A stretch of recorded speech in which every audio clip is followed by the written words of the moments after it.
Bonjour à tous, j'espère que vous allez excellemment bien. Aujourd'hui, on se retrouve pour parler rugby, pour faire le débrief du match entre la France et la Namibie. On va revenir un petit peu sur tout ce qui s'est passé dans cette rencontre, dans cette belle victoire de l'équipe de France, 96-0. Le plus gros écart pour une équipe de France en Coupe du Monde. Voilà, il a fallu attendre 2023 pour battre le record de 2007. C'était déjà face à la Namibie. À l'époque, on avait fait 87-10. Bon, on commence tout de suite. N'hésitez pas à vous abonner à la chaîne, à réagir dans les commentaires, à mettre un pouce bleu, à partager la vidéo sur les réseaux sociaux, notamment auprès de vos proches. Je sais que ça peut les intéresser. Dans les commentaires, n'hésitez pas à me dire qui vous a plu, qui vous a déçu. EPS 2.0, c'est sur les plateformes de podcast Amazon, Deezer, Spotify, Google. TikTok, le débrief de la mi-temps du débrief juste à la fin des matchs, de tous les matchs que je peux voir en direct. Et autant vous dire que cette semaine, il va y en avoir beaucoup. Et puis voilà, je crois que nous avons fait le tour. Bien, le tour, on commence tout de suite. Et puis si vous avez les moyens, vous voulez soutenir mon travail, vous pouvez faire un super thanks. On commence tout de suite avec ce France-Namibie. Eh bien, une domination. Alors, on s'attendait à un gros écart de points, hein, encore une fois. Face à la Nouvelle-Zélande, ils s'en prennent 70, ils en prennent plus de 50 face à l'Italie. On sait que la Namibie, c'est pas d'un haut niveau. Mais la France, ce qu'elle n'avait pas fait face à l'Uruguay, a abordé le match avec beaucoup de sérieux.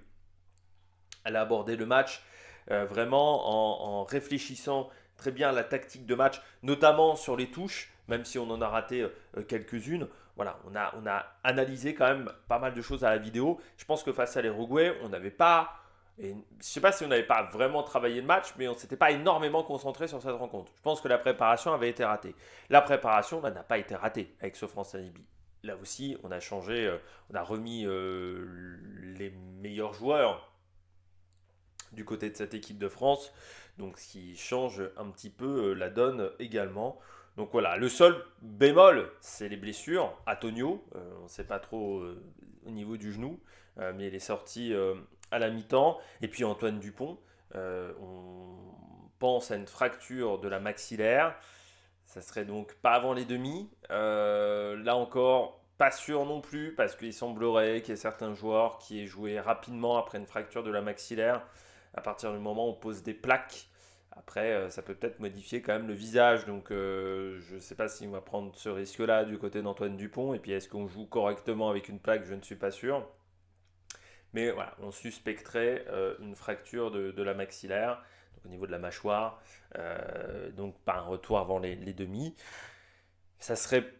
Alors, face à l'Italie, c'est pas un problème. Si on tombe face à l'Irlande ou l'Afrique du Sud, là, c'est un petit peu plus problématique pour le quart de finale. Parce qu'on sait qu'Antoine Dupont, bah, là encore, hein, c'est un peu un magicien quand même dans le jeu. On a déjà perdu Ntamak. Si on perd notre deuxième magicien de la charnière, bah, ça va mettre un peu la pression sur le reste de l'équipe, hein. On est quand même sur des postes qui sont importants. Et Willy Antonio est un joueur important également de cette équipe. Donc, voilà, c'est la seule déception, c'est à ce niveau-là, au niveau des petites blessures. Après, on le savait aussi, hein, on est en phase de poule de Coupe du Monde, c'est pas une surprise, on a déjà perdu des joueurs dans cette période-là de la compétition. Le fait de ne pas avoir pris le bonus offensif face à l'Uruguay nous obligeait aussi un petit peu quand même à avoir une belle équipe face à la Namibie et à marquer des points pour la Verage Goal aussi. Donc c'était un peu le souci. Et bon, voilà, il aurait fallu qu'on prenne le bonus en fait, hein. Ça nous aurait quand même aidé face à l'Uruguay à peut-être pouvoir sortir les joueurs plus rapidement aussi, hein.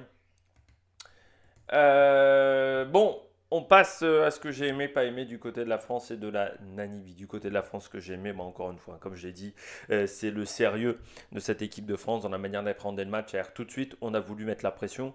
On a le bonus offensif au bout de 20 minutes.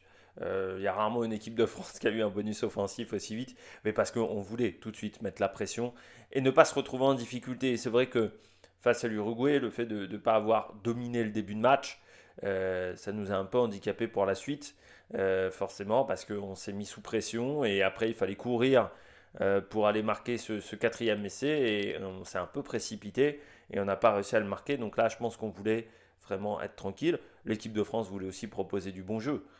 Ça, on l'avait compris ici en tout début de match. Dans toutes les discussions avec Galtier, les conférences de presse, on nous disait bien, on veut montrer du beau jeu, parce que c'est vrai que sur les matchs précédents, ça n'avait pas vraiment été performant.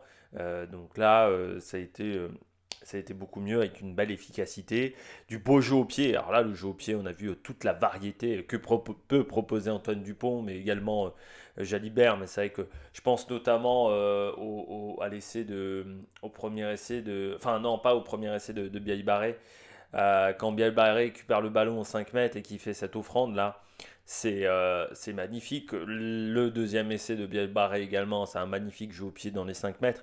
Enfin voilà, c'est vraiment une énorme variété de jeux au pied. Le jeu au pied aussi de Penaud, notamment je pense Ramos, je pense Jalibert, aussi, qu'on mis des petits jeux au pied dans le dos de la défense namibienne. On a bien utilisé également dans ce match, et je trouve que c'est l'équipe pour le moment qui a réussi à faire ça le mieux, c'est utiliser toute la largeur du terrain, que ce soit offensivement, mais également sur les actions offensives. Et on a récupéré au moins 3-4 touches de cette manière, dans des zones importantes. Ça, il faut le dire, ça a été très bien réalisé de la part de l'équipe de France. Par contre, il y a un ou deux lancers en touche, notamment il y a un lancer qui n'est pas droit. Voilà, on a sur les touches, on n'a pas été si performant que ça. Voilà, on est à. Alors, c'est pas catastrophique, hein. On est à 19 sur 21, mais on a peu menacé également la touche namibienne. Donc ça, voilà, c'est peut-être quelque chose qu'il faudra travailler. Moi, ce que j'ai aimé aussi, c'est la discipline de cette équipe de France. 4 pénalités seulement encaissées. Alors certes, encore une fois, on n'a pas été menacé par ces Namibiens, mais seulement 4 pénalités dans 80 minutes de jeu, et en sachant que l'arbitre a laissé peu d'avantages aux Namibiens. Il y a eu peu d'actions où les Namibiens se sont retrouvés avec des avantages, donc ça c'est excellent aussi. Euh, le jeu offensif, bien entendu, qui voilà, a été super performant. La variété de jeu, l'efficacité, voilà, il y a tout qui a fonctionné, et puis le fait de ne pas prendre de points. Moi, ce que je retiens, 96 points, on sait que la Namibie, encore une fois, les Italiens en ont collé, je crois, 58, je crois me souvenir, 71 pour les Néo-Z. Donc, il y a un moment, on savait qu'on pouvait encaisser, voilà, on savait que le bonus offensif, bon, en deuxième mi-temps, on devait le récupérer normalement. Ce que j'ai aimé, c'est qu'on ne se prenne pas de points. Pourtant, il y a eu deux occasions, je dirais, pour les Namibiens, notamment en première mi-temps, cette action où on se rate sur un coup de pied, et où ils réussissent à arriver jusque à 2-3 mètres de la ligne. Sauf qu'à ce moment-là, ils trouvent Danty. C'est vrai que le retour de Danty, il a fait du bien aussi dans cette équipe de France, parce qu'on sait l'apport défensif qu'a Jonathan Danty.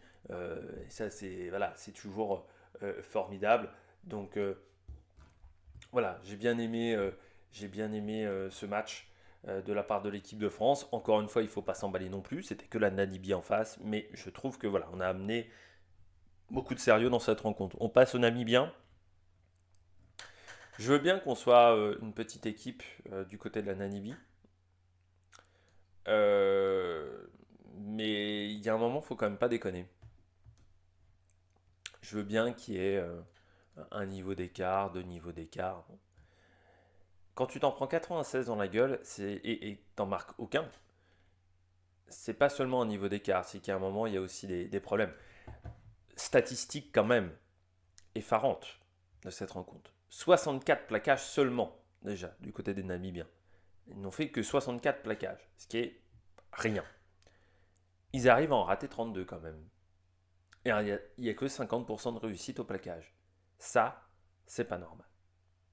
C'est pas normal, même si c'est une petite équipe, il y a quand même des bases dans le jeu. Réussir ses plaquages. Quand tu fais un plaquage, tu le réussis. Alors je veux bien qu'il y ait des ratés, mais là, 50% de ratés, c'est pas normal. Enfin, c'est pas du tout normal. Euh, le jeu au pied qui a été pas bon, mais je dirais qu'ils ont complètement lâché le match. Ils ont complètement lâché le match en deuxième mi-temps. Tu sentais que bon, ils étaient plus du tout dedans, mais il y a trop d'erreurs bêtes. Et je trouve trop d'erreurs bêtes, une accumulation de fautes, un manque de maîtrise qui provoque du danger chez l'adversaire. Parce qu'il y a un manque de maîtrise. Le carton rouge, il est totalement justifié. Alors là encore, je ne comprends pas l'arbitre. Hein, parce que, bon, on nous a dit le bunker, c'est pour gagner du temps. Moi, je veux bien. Mais là, à quel moment tu mets pas rouge direct? Enfin, tête contre tête, il n'y a pas de, de circonstances atténuantes pour le joueur namibien. Il n'y en a aucune. Tu le vois au bout de 2 ralentis. Bon, voilà, tu donnes rouge. Il n'y a pas besoin de mettre bunker à ce moment-là. Surtout que ça ralentit le rythme du match. Parce que on passe déjà 1 minute 30 à dire est-ce qu'on met rouge, jaune, rouge, jaune. Voilà. On passe déjà 1 minute 30, 2 minutes d'arrêt. Donc ensuite, on relance le match. On relance le match pour 2 minutes. Pour qu'ensuite, 2 minutes après, on réinterrompe le match pendant 1 minute pour dire rouge.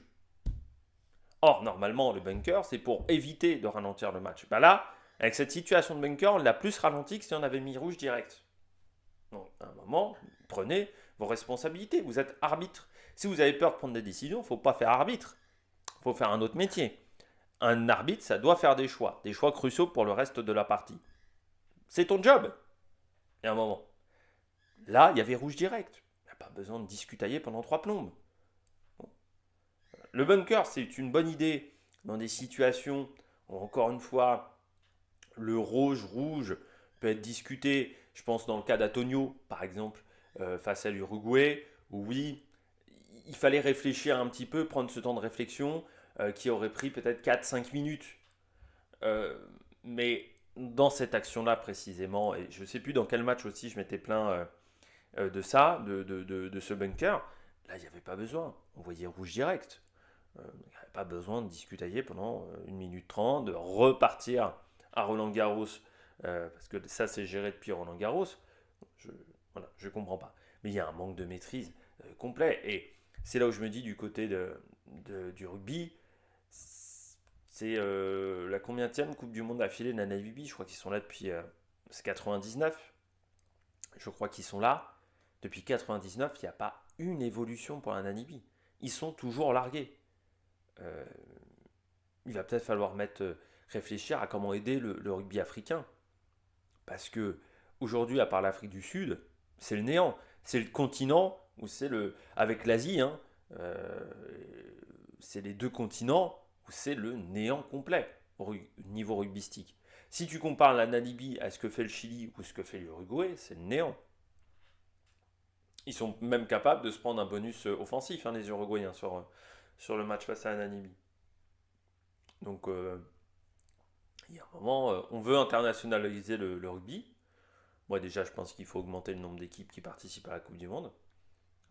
Mais surtout, il faut que les équipes africaines notamment, parce que la Namibie domine en Afrique hein, quand même. Hein.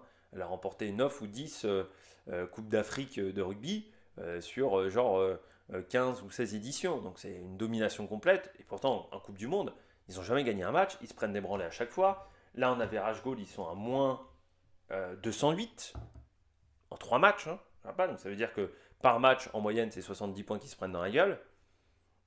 Bon, c'est quand même terrible, quoi. C'est terrible, terrible, terrible. On regarde tout de suite les joueurs du match. Pour la France, j'ai mis Biel Barré. Déjà, il fait une offrande qui est exceptionnelle. Et ensuite, il faut les rattraper comme les 2 ballons. Enfin, même sur l'offrande qu'il fait, il faut récupérer le ballon. Non, non, c'est un très bon match qu'il a fait. Encore une fois, première fois au Vélodrome. C'est un stade quand même particulier, le Vélodrome. Hein. C'est une ambiance, une atmosphère, le Vélodrome. Même pour le rugby, c'est un chaudron exceptionnel. Le Vélodrome, moi, je suis toujours surpris. À chaque fois que je regarde un match à la télé au Vélodrome, par rapport à d'autres stades, c'est l'ambiance sonore. C'est-à-dire qu'il y a une furia sonore qui est assez formidable. Quand même. Il y a un bruit qui est monumental dans le Vélodrome, que tu n'as pas dans d'autres stades. Le Stade de France, c'est beaucoup plus feutré. Là, il y a une ambiance, même que ça soit le foot, le rugby, à chaque fois, il y a une grosse ambiance. Donc faire ça au Vélodrome, je trouve très très bien. J'ai mis Cameron Woki. Je m'attendais à ce qu'il récupère un peu plus de ballons sur les touches adverses. Ouais, pas forcément très présent dans le jeu, Woki. Voilà. C'est pas une catastrophe, hein, encore une fois, mais je m'attendais à mieux. Puis je trouve, parmi ceux qui ont fait un bon match, malgré le fait que j'ai critiqué ses touches, c'est Movaka, hein, je trouve aussi, hein, qui fait un bon match dans ce match, et avec cette mêlée aussi qui a été conquérante. Mais bon, il n'y a pas vraiment de joueurs qui font une mauvaise rencontre sur ce match. En flop du côté de la Namibie, j'ai mis qu'un flop parce que là on peut pas mettre de joueurs au top. Ils ont tous pris l'eau. En flop, bah, j'ai mis le carton rouge quoi, hein, parce que Johan Deisel c'est dangereux l'action qu'il réalise et en plus il met son équipe en difficulté alors qu'elle était déjà en difficulté. Il n'y avait pas besoin de faire cette action là. Donc c'est pour ça que je le mets en flop. On regarde le classement de cette poule A après les deux matchs de cette troisième journée de compétition. Eh bien, la France est en tête avec 13 points sur 14 possibles. Non, sur 15 possibles, pardon. Avec un average goal de plus 125. C'est-à-dire qu'on a un average goal largement supérieur à l'Italie. On a plus 60 par rapport à l'Italie. Et par rapport à la Nouvelle-Zélande, on est à plus 71. Ça, c'est important de le signaler en sachant que la Nouvelle-Zélande doit encore jouer l'Uruguay parmi les petites équipes. Nous, donc, il nous reste un match face à l'Italie. Notre quatrième match, ça sera face à l'Italie. L'Italie doit jouer encore la Nouvelle-Zélande et la France. La Nouvelle-Zélande ne doit plus que jouer l'Italie, ça sera, je crois, le week-end prochain. Et puis on a encore la Namibie qui doit jouer l'Uruguay. Et l'Uruguay doit jouer encore la Nouvelle-Zélande encore. Non, les matchs qu'elle n'a pas joués. Voilà. Bon, j'espère que vous avez aimé cette vidéo. Si vous avez aimé cette vidéo, n'hésitez pas à vous abonner à la chaîne, à rejoindre un commentaire, à mettre un pouce bleu. Et puis nous, on se retrouve pour de nouvelles aventures sur la production. Ciao, ciao!